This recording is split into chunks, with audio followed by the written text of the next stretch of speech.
మనసు పొంది బాప్తిస్మం పొందిన నేను రక్షింపబడ్డానా లేదా అనే విషయంలో ధర్మ సందేహానికి మనం వరుసగా అన్ని ఒక్కొక్క దానికి జవాబులు చెప్పుకుందాం.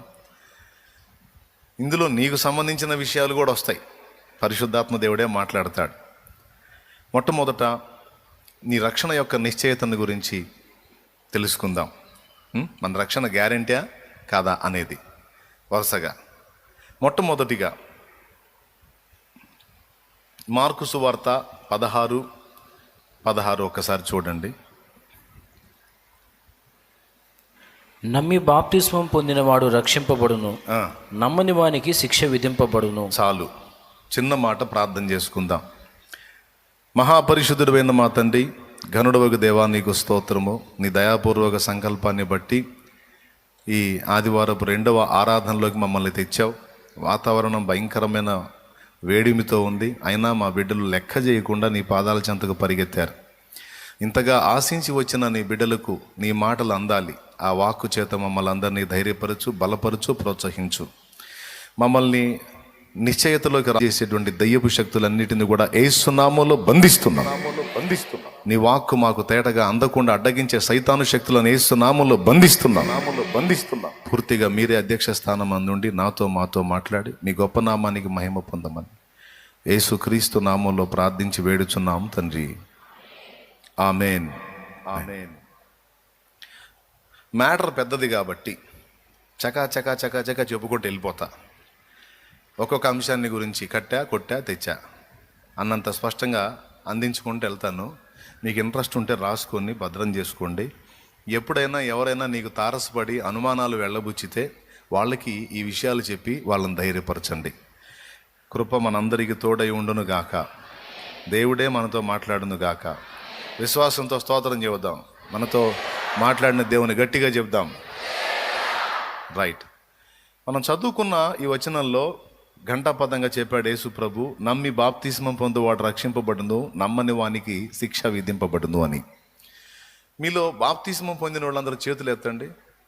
నేను బాప్తిస్మం పొందాను అన్నోళ్ళు చేతులు ఎత్తండి. మీ అందరి విషయంలో రక్షణ గ్యారెంటీ, ఇక ఏమాత్రం సందేహం లేదు. నేను రక్షణ పొందానో లేదో, నేను రక్షింపబడ్డానో లేదో అని ఎప్పుడు కూడా మీలో అనుమానము గలవారై ఉండకుడి. అనుమానం గలవారై ఉండకుడి. రక్షణ నిశ్చయం. ఎందుకంటే చెప్తాను. ఇప్పుడు నువ్వు సంఘములో ఉన్నావా, సంఘానికి వెలపటున్నావా? సంఘములో ఉన్నావా, సంఘానికి వెలపటున్నావా? అవునా? సంఘంలో ప్రభు ఎవరిని చేరుస్తాడో అపోస్తలుల కార్యములు 2వ అధ్యాయము ఒక్కసారి తీయండి. సంఘంలో ప్రభు ఎవరిని చేరుస్తాడని చెప్పాడో చూడండి. అపోస్తలుల కార్యములు 2వ అధ్యాయము 47వ వచనం చూడండి. ఆనందముతోనూ నిష్కపటమైన హృదయముతోనూ ఆహారము పుచ్చుకొనుచుండిరి. ఎవరు? సంఘం. మరియు ప్రభువు రక్షణ పొందుచున్న వారిని అనుదినము వారితో చేర్చుచుండెను. ఆ మాట అండర్లైన్ చేయండి. ప్రభువు రక్షణ పొందుచున్న వారిని అనుదినము వారితో చేర్చుచుండెను. దీన్ని రౌండ్ కొట్టుకోండి బైబిల్లో. దాని మీనింగ్ చెప్తాను నేను. ఇప్పుడు వారితో చేర్చుచుండెను అన్నాడు. ఎవరు వాళ్ళు? వారితో చేర్చుచుండెను అన్నాడు. ఎవరితో చేర్చుచున్నాడు? రక్షణ పొందుచున్న వాళ్ళని సంఘంతో. సంఘములోనికి నిన్ను చేర్చాడు అంటే రక్షణ పొందబోతున్న వారిని చేర్చుచుండెననుందా, రక్షణ పొందుచున్న వారిని అనుందా? చూడండి ఒక్కసారి ఏముంది అక్కడ. ఏముందండి ఆడ? రక్షణ పొందుచున్న వారిని. ఓకేనా? పొందబోతున్నవారా, పొందుచున్నవారా? కన్ఫామ్ అయిపోయిందిగా. ఎవరైతే రక్షణ పొందుచున్నారో వారిని. సింపుల్గా సమాధానం ఏంటంటే, రక్షణ పొందినవాడు సంఘానికి వెలపట ఉండలేడు. రాసుకో. రక్షణ పొందుచున్నవాడు సంఘానికి వెలపట ఉండలేడు. రక్షణ పొందనివాడు సంఘములో ఉండలేడు. Simple answer. రక్షణ పొందినవాడు సంఘానికి వెలపట ఉండలేడు. రక్షణ పొందినవాడు సంఘానికి వెలపట ఉండలేడు. రక్షణ పొందనివాడు సంఘములో ఉండలేడు. దేవునికి స్తోత్రం. అర్థమైందా? ఇప్పుడు మీరందరూ సంఘంలో ఉన్నారా? సంఘం వెలపట ఉన్నారా? ఎంతమంది సంఘంలో ఉన్నారు?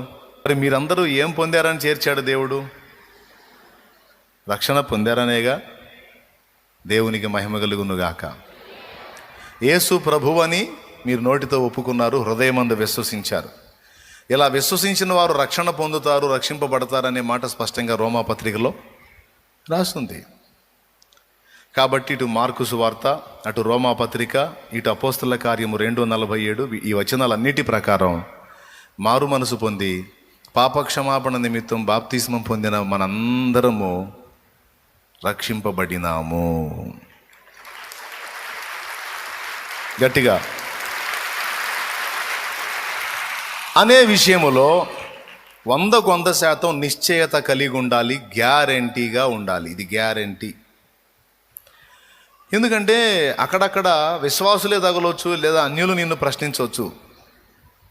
విశ్వాసులు అడుగుతారు, నువ్వు బాప్తిసం పొందంగానే సరే అసలు రక్షించబడ్డావా నువ్వు అని అడుగుతారు. దేనిదిరా బాప్తిసం పొందటమే రక్షింపబడటం కదా, మళ్ళీ బాప్తిసం పొందంగానే సరికాదు రక్షించబడ్డావా అని అడుగుతున్నారు, ఇదేమిట్రో అని. అంటే నేను రక్షణ మామూలుగా అది అసలు అనకూడదు. అర్థమైందా? నేను ఇచ్చిన ఫీలింగ్స్ ఇవ్వకూడదు. ఏమి ఇవ్వాలి తెలుసా? నేను రక్షణ పొందాను గ్యారంటీగా, ఇక డౌట్ లేదు.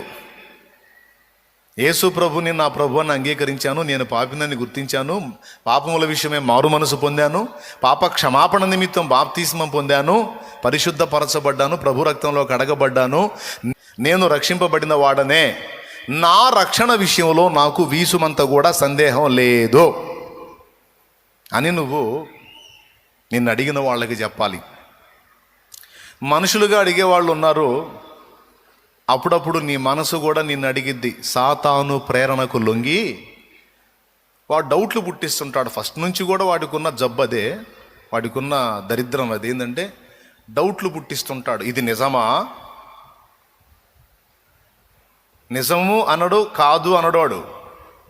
ఇది నిజమా అనే క్వశ్చన్ మార్కుతో మొదలుపెట్టినోడు వాడే. బైబిల్లో క్వశ్చన్ స్టార్ట్ అయింది వాడి దగ్గర నుంచి.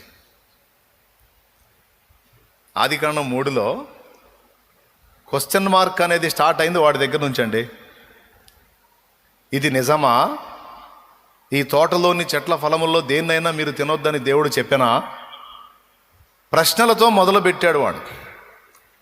కాబట్టి నీ మనస్సుని వాడు శోధించి నీ రక్షణ యొక్క నిశ్చయతను గురించి అనుమానం పుట్టిస్తాడు వాడు. కొంతమంది మనుషుల ద్వారా ప్రశ్నించవచ్చు, లేదా నీ మనసుకు నీకే ఆలోచన కలగవచ్చు. నేను రక్షించబడ్డానా?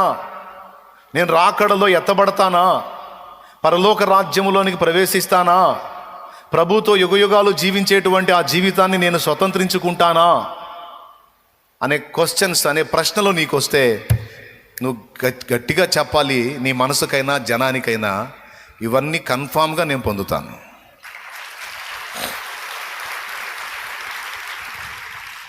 హల్లెలూయా. నా రక్షణ నిశ్చయమే. ఇక అందులో సందేహం వీసమంత కూడా లేదు. ఈ మాట ఎప్పటికప్పుడు నీ మనసుకు చెప్పాలి, నిన్ను అడిగినటువంటి సమాజానికి కూడా చెప్పాలి. అందులో ఏమాత్రం అనుమానం పెట్టుకోవద్దు.